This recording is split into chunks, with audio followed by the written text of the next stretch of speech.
Good morning. Digital exclusive లో మనం చూస్తున్నాం ఇరాన్ అమెరికా మధ్య మళ్ళీ యుద్ధ వాతావరణం నెలకొందా అంటే అవుననే సమాధానాలు వినిపిస్తున్నాయి. ఇప్పటికే టెహ్రాన్ పై ఒత్తిడి పెంచేందుకు భారీగా యుద్ధ నౌకలను మోహరిస్తుంది అమెరికా. దానికి సంబంధించిన విజువల్స్ ని బ్రేకింగ్ అప్డేట్ ని మనం బిగ్ టీవీ స్క్రీన్ పైన చూస్తున్నాం ఇప్పటికే. అయితే ఇరాన్ కి అమెరికాకి మధ్య గత కొంతకాలంగా వాదోపవాదనలు కొనసాగుతున్న అంశం మనందరికీ తెలిసిన విషయమే. ఇరాన్ లో ఉద్రిక్తతలు నెలకొన్న నేపథ్యంలో అక్కడున్న నిరసనకారులకి సపోర్ట్ చేస్తూ ట్రంప్ కొన్ని వ్యాఖ్యలు చేయటం, దానికి సంబంధించి నేను సపోర్ట్ గా ఉన్నాను అక్కడున్న నిరసనకారులకని తెలియజేయడం, ఇవన్నీ కూడా మనం తరచుగా చూస్తూనే ఉన్నాం. ఇప్పుడు యుద్ధానికి డొనాల్డ్ ట్రంప్ సిద్ధమైనట్లు తెలుస్తుంది. ఏ క్షణమైన అటాక్ చేసేందుకు సిద్ధంగా ఉన్నట్లుగా కూడా సమాచారం అందుతుంది. టెహ్రాన్ పై ఒత్తిడి పెంచేందుకు ప్రయత్నం చేస్తున్నారు. ప్రధానంగా సముద్ర మార్గంలో భారీగా యుద్ధ నౌకలను తరలించుతున్నట్లుగా కూడా మనం చూస్తున్నాం బిగ్ టీవీ స్క్రీన్ పైన. మధ్య ప్రాచుర్యంలో మళ్ళీ పెరిగిన ఉద్రిక్తతలను కూడా అర్థమవుతుంది. యుఎస్ సెంట్రల్ కమాండ్ ప్రాంతానికి చేరుకున్నట్లుగా కూడా ఈ నేవీ సంబంధించిన ఆ యుద్ధ నౌకలను కూడా మనం చూస్తున్నాం. American navy Abraham Lincoln carrier strike group Indo Pacific ప్రాంతం నుంచి భారీగా విమాన నౌకలు కానీ లేదంటే యుద్ధ నౌకలు కానీ మోహరిస్తున్నట్లు మనకి సమాచారం అందుతుంది. గత వారం మలక్కా జలసంధికి వాటిని వాహన నౌకలు ఏ క్షణమైనా ఇరాన్ పై దాడి చేసే అవకాశం కనిపిస్తున్నట్లుగా కూడా మనకు తెలుస్తుంది. మరి దీనికి సంబంధించి ఇరాన్ ఏ విధంగా స్పందిస్తుంది? ఇవన్నీ కేవలం ఊహాగానాలుగా కొట్టిపారేస్తుందా, లేదంటే అమెరికా తీసుకుంటున్న ఈ చర్యలకి సంబంధించి ఇరాన్ కూడా దానికి తగ్గట్లుగా ధీటుగా సమాధానం ఇస్తుందా? అసలు ఇరాన్ నుంచి ఎటువంటి సమాధానం వస్తుంది అనేది కూడా మనకు తెలియాల్సింది. ఏ క్షణం పైన ఇరాన్ పై దాడి చేసేందుకు అమెరికా సిద్ధంగా ఉన్నట్లు అమెరికా తీసుకుంటున్న చర్యల ప్రకారం చూస్తే మనకి క్లియర్గా అర్థమవుతుంది. మరి ముందు జాగ్రత్త చర్యల్లో భాగంగా ఇప్పటికే అక్కడున్న నౌకలన్నింటినీ కూడా ట్రంప్ పంపినట్లు మనకి సమాచారం అందుతుంది. మరి ఇరాన్ కి సంబంధించి ఎటువంటి సమాచారం అయితే ప్రస్తుతానికి లేదు. ఎటువంటి ఏ విధంగా రియాక్ట్ అవుతుందని కూడా మనం వేచి చూడాలి. అయితే తాము భారీ నౌకాదళాన్ని కలిగి ఉన్నామని ట్రంప్ అటు పెంటగాన్ యుద్ధ విమానాలతో పాటు సైనిక కార్గో విమానాలను మధ్య ప్రాచ్యం వైపు కూడా మోహరించినట్లు తెలుస్తుంది. తమకి ఎంత ఆయుధ శక్తి ఉంది, ఎంతమంది సైనిక బలం ఉంది, ఏ విధంగా ఒకవేళ దాడి చేస్తే ఆ దాడిలో ఎటువంటి ఆయుధాలను వినియోగిస్తారు అనే దానికి నిదర్శనంగా చూపించడానికే ట్రంప్ ఈ విధంగా చేస్తున్నారా అంటే ఎస్ అని చెప్పుకోవచ్చు. ఎందుకంటే ఇరాన్పై ఏ నిమిషమైనా యుద్ధం ప్రకటించే అవకాశం కనిపిస్తుంది. ఏ నిమిషమైనా విరుచుకుపడే అవకాశం ఉంది. ఆ నేపథ్యంలోనే ఇప్పటికే ఇటువంటి యుద్ధ నౌకలను కానీ లేదంటే ఈ ఏదైతే యుద్ధ సామాగ్రికి సంబంధించిన వాటన్నిటినీ కూడా మోహరిస్తున్నట్లు తెలుస్తుంది ట్రంప్ ప్రభుత్వం. మరి దీనికి సంబంధించి ఇటు ఇరాన్ ఎటువంటి చర్యలు తీసుకుంటుంది? ఏ క్షణమైనా ఇటు యుఎస్ నుంచి ట్రంప్ నుంచి యుద్ధ ప్రకటన వచ్చే అవకాశం ఉన్న నేపథ్యంలో మరి ఇరాన్ దానికి తగిన చర్యలు తీసుకుంటుందా? మరి వాళ్ళ సైనిక చర్యల ప్రకారం చూస్తే ఏ విధంగా ఉండబోతున్నాయి? ఎటువంటి యుద్ధ సామాగ్రిని సమకూర్చుకోబోతున్నారు? ఎవరి సపోర్ట్ తీసుకోబోతున్నారు? ఇవన్నీ కూడా ఇప్పుడు ప్రశ్నార్థకంగా మారని చెప్పుకోవచ్చు. డొనాల్డ్ ట్రంప్ ఏ క్షణమైనా తమపైన అటాక్ చేసే అవకాశం ఉన్న నేపథ్యంలో ఇరాన్ అసలు ప్రస్తుతానికి ఏ విధంగా స్పందిస్తుంది, ఎటువంటి సమాధానాలు చెప్తుందని కూడా వేచి చూడాల్సిన అవకాశం ఉంది. అయితే ట్రంప్ మాత్రం ఎక్కడ వెనక్కి తగ్గట్లేదని చెప్పుకోవచ్చు. ఇరాన్ పైన యుద్ధం ప్రకటించే దిశగానే ముందుకు వెళ్తున్నారని కూడా చెప్పుకోవచ్చు. యుద్ధ నౌకల్ని అక్కడ మోహరిస్తున్న తీరును చూస్తేనే మనకు అర్థమవుతుంది. ఒకవేళ ఇరాన్ పై యుద్ధం ప్రకటిస్తే ఖచ్చితంగా గెలిపే ధ్యేయంగా ముందుకు వెళ్లే విధంగా ఈ విధంగా యుద్ధాలన్నిటికీ సంబంధించి లేదంటే యుద్ధంలో వాడే పరికరాలకి సంబంధించి అని చెప్పుకోవచ్చు, యుద్ధ సామాగ్రి అని చెప్పుకోవచ్చు, అక్కడున్న ఆర్మీకి సంబంధించిన వ్యక్తులు అనుకోవచ్చు, లేదంటే యుద్ధ నౌకలు అని చెప్పుకోవచ్చు. అన్నిటినీ కూడా ట్రంప్ ఒకదాని తరతో సమకూరుస్తూ అక్కడ మోహరిస్తున్నారు. దీన్ని చూస్తే ఒక పక్కన ఇరాన్ వెన్నులో వణుకు పుడుతుందని కూడా చెప్పుకోవచ్చు. ఎందుకంటే ఏ క్షణమైనా యుద్ధం రావచ్చు, ఏ క్షణం వస్తుందో కూడా చెప్పలేని పరిస్థితి. ఒక పక్కన ఆందోళనకారులతో లేదంటే ప్రభుత్వ వ్యతిరేక కార్యకలాపాలతో ఇరాన్ మొత్తం అట్టుడుగుతుంది. టెహ్రాన్ మొత్తం ఏ విధంగా అయితే ఆందోళనకారులతో చెలరేగిపోతుందో మనం చూస్తూనే ఉన్నాం. అయితే ప్రభుత్వం వాళ్ళని బలవంతంగా అణిచివేసే ప్రయత్నం చేసినప్పటికీ ఇరాన్ మొత్తం కూడా ఇదే ఆరోపణలు కానీ ఇదే వ్యతిరేకత కానీ వ్యక్తం అవుతూనే ఉంది. ఒక పక్కన అంతర్గతంగా కుమ్ములాట అనేది కొనసాగుతుంది. మరో పక్కన చూసుకుంటే ఇప్పుడు డొనాల్డ్ ట్రంప్ నుంచి పెద్ద హెచ్చరిక జారీ అయ్యే అవకాశం కనిపిస్తుంది. మరి ఇటువంటి సమయంలో ఇరాన్ ఏ విధంగా స్పందిస్తుంది, ఏ విధంగా చర్యలు తీసుకుంటుంది, ఏ విధంగా ముందుకు వెళుతుంది అనేది కూడా మనం వేచి చూడాలి. ఒకసారి ఏవైతే డొనాల్డ్ ట్రంప్ ప్రభుత్వం అక్కడ మోహరించిన యుద్ధ నౌకలు ఉన్నాయో వాటిని మనం బిగ్ టీవీ స్క్రీన్ పైన చూద్దాం. వాటిని చూస్తేనే ఇరాన్ వెన్నులో వణుకు పుడుతుందా అనే రీతిగా అక్కడ యుద్ధ నౌకలన్నిటిని కూడా మోహరిస్తున్నారు డొనాల్డ్ ట్రంప్.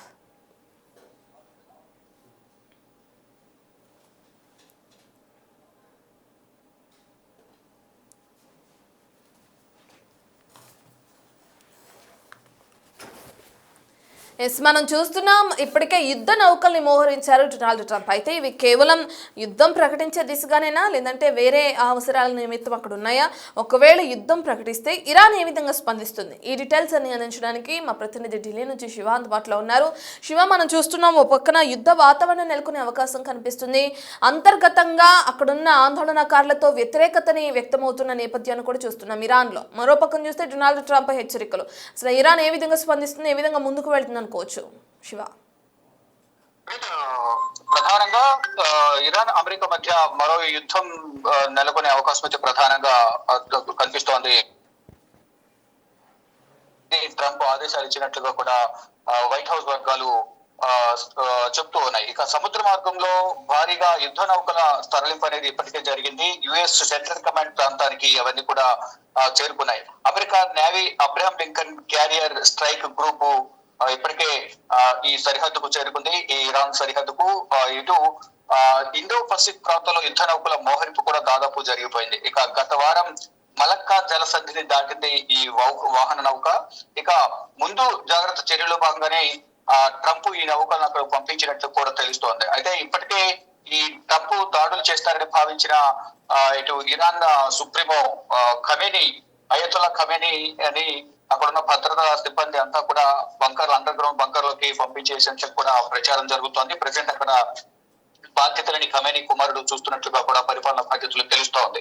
ఇక ముందు జాగ్రత్త చర్యలో భాగంగా ట్రంప్ అక్కడ పంపించిన నేపథ్యంలో ట్రంప్ ఈ నౌకలను పంపించిన నేపథ్యం ఇటు ఇరాన్ కూడా అప్రమత్తమైంది. ఇక టెహ్రాన్ పై ఒత్తిడి పెరిగేలా అమెరికా వ్యూహం పన్నుతోంది. తాము భారీ నౌకా దళాన్ని కలిగి ఉన్నామనే ఒక సందేశాన్ని పంపించేందుకు ట్రంప్ ఈ విధంగా వ్యవహరిస్తున్నారనేది కూడా అంతర్జాతీయ నిపుణులు అయితే భావిస్తున్నారు.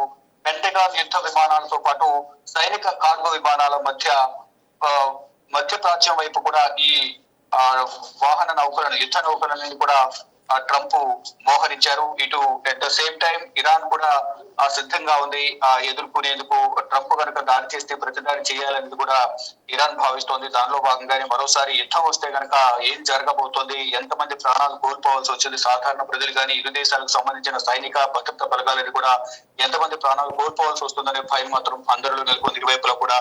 కానీ ఏం జరగబోతోంది, ఎవరు ఆధిపత్యం చెలాయిస్తారు, ఎవరు పైచేసి సాధిస్తారనేది మాత్రం ఉత్కంఠ కొనసాగుతుంది. గతంలో ఏదైతే వెనిజులా పైన దాడి చేసి అక్కడ అధ్యక్షుడిని నికోలస్ మధురేని అతని భార్యను ఏ విధంగా అయితే బందీగా చేసుకున్నారో ఇప్పుడు కూడా అదే పునరావృతం అవుతుందా, అసలు ఏం జరగబోతుంది అనేది కూడా చూడాల్సి ఉంది. కానీ ఇరాన్ కూడా గట్టిగా పోటీ ఇచ్చేందుకు సిద్ధమవుతోంది. ఈ నేపథ్యంలోనే ఇటు ఇరాన్ కూడా అమెరికా సరిహద్దుల వైపు యుద్ధ ట్యాంకర్లను కూడా మోహరిస్తుంది. భద్రతా బలగాలు కూడా భారీ సంఖ్యలో మోహరించాయి. ఏ సమయంలోనే యుద్ధం జరగవచ్చని ట్రంప్ పిలుపు మేరకు ఇటు ఇరాన్ కూడా సిద్ధంగా ఉంది. ఈ నేపథ్యంలోనే సుప్రీమోను అంటే ఏ విధంగా అయితే వెనుజులా అధ్యక్షుడిని అతని కార్యాలయాన్ని క్యాప్చర్ చేసి అతని బందీగా చేసుకుని ఏ విధంగా అయితే న్యూయార్క్ తరలించిందో అలాగే ఖమేనీని కూడా ఏ విధంగా తరలిస్తారా అనే భయంతోనే అయతుల్లా ఖమేనీని అండర్ గ్రౌండ్ బంకర్ లోకి తరలించినట్టు తెలుస్తోంది. మొత్తంగా చూసుకుంటే ఇరు దేశాల మధ్య ఏ సమయంలోనైనా యుద్ధం రావచ్చు అనే ప్రచారం అయితే తీవ్రంగా జరుగుతోంది. రత్నం శివ, ఒకవేళ యుద్ధం అనేది కనుక ట్రంప్ ప్రకటించి ఇరాన్పై విరుచుకుపడితే మరి దాన్ని తట్టుకునే శక్తి అటు ఇరాన్కు ఉందని చెప్పుకోవచ్చా? ట్రంప్ ఇప్పటికే యుద్ధ నౌకల్ని మోహరించడం భారీగా మనం చూస్తున్నాం. మరి ఇరాన్ ఇప్పటికే ఒకవేళ యుద్ధం వస్తుందని చెప్పి ఆల్మోస్ట్ కన్ఫర్మ్ అవుతున్న నేపథ్యంలో ఇరాన్ ఎటువంటి చర్యలు తీసుకుంటుంది? యుద్ధం వస్తే దాన్ని ఎదుర్కొనేందుకు సిద్ధంగా ఉందని చెప్పుకోవచ్చా ఇరాన్? వీరు కూడా అంతే సిద్ధంగా ఉన్నారు. సముద్ర మార్గం ద్వారా యుద్ధ నౌకలను భారీగా అమెరికా తరలిస్తున్న నేపథ్యంలో వీరు కూడా అదే విధంగా సంసిద్ధంగా ఉన్నారు. మరోవైపు అమెరికా వద్ద అత్యంత విధ్వంసం సృష్టించే అబ్రహాం లింకన్ కి సంబంధించిన యుద్ధ నౌక ఏదైతుందో యుద్ధ నౌకకు అబ్రహాం లింకన్ పేరు పెట్టారు. అది విధ్వంసం సృష్టిస్తుంది అమెరికా నుంచి అనేది ప్రధానంగా చెప్తున్నారు. దానిలో భాగంగానే ఆ యుద్ధ నౌకలన్నింటినీ కూడా సముద్ర మార్గం ద్వారా ఇటు ఇరాన్ సరిహద్దులో మోహరించారనేది ప్రధానంగా తెలుస్తుంది. అంటే ముందు జాగ్రత్త చర్యల్లో భాగంగానే వీటన్నింటినీ పంపించినట్టు తెలుస్తుంది. ఒకవైపు ఇరాన్ తో చర్చలు జరపడానికి సిద్ధంగా ఉన్నామంటూ కూడా ప్రచారం జరుగుతున్నప్పటికీ కూడా ఒకవేళ చర్చలు విఫలమైతే మాత్రం దాడి చేస్తామనేది కూడా అమెరికా చెప్తోంది. మేము కూడా సిద్ధంగా ఉన్నాము, గట్టిగా ఎదుర్కొంటామంటూ కూడా ఇరాన్ చెప్తోంది. కానీ అమెరికాను ఎదుర్కొని యుద్ధం చేయగల సామర్థ్యం ఉందా అంటే అందరూ కూడా లేదని చెప్తున్నప్పటికీ కూడా అంటే ఏ విధంగానే ఎదుర్కొంటామనేది ప్రధానంగా ఇటు ఇరాన్ చెప్తోంది. మొత్తంగా చూసుకుంటే ఇరు దేశాల మధ్య యుద్ధం అనేది అనివార్యమైనట్లుగానే ఇప్పుడు ప్రస్తుత పరిస్థితులు చూస్తుంటే అర్థమవుతోంది. Right, thank you Shiva. మనం చూస్తున్నాం ఇప్పటికే ఆందోళనకారులతో వ్యతిరేకత వ్యక్తమవుతుంది ఇరాన్ మొత్తం కూడా. ఇప్పుడు యుఎస్ నుంచి లేదంటే డొనాల్డ్ ట్రంప్ యుద్ధ ప్రకటన చేస్తే ఏ విధంగా స్పందిస్తుంది అనేది కూడా ఇప్పుడు ప్రశ్నార్థకంగా మారింది. మరో పక్కన చూసుకుంటే ఇప్పటికే వెనెజులా అధ్యక్షుడిని అదుపులోకి తీసుకున్నారు డొనాల్డ్ ట్రంప్. ఇరాన్పై యుద్ధం చేయడం, ఏ క్షణమైనా యుద్ధాన్ని ప్రకటించే అవకాశం ఉన్న నేపథ్యంలో మరి ఎటువంటి చర్యలు తీసుకుంటారనేది కూడా మనం వేచి చూడాలి.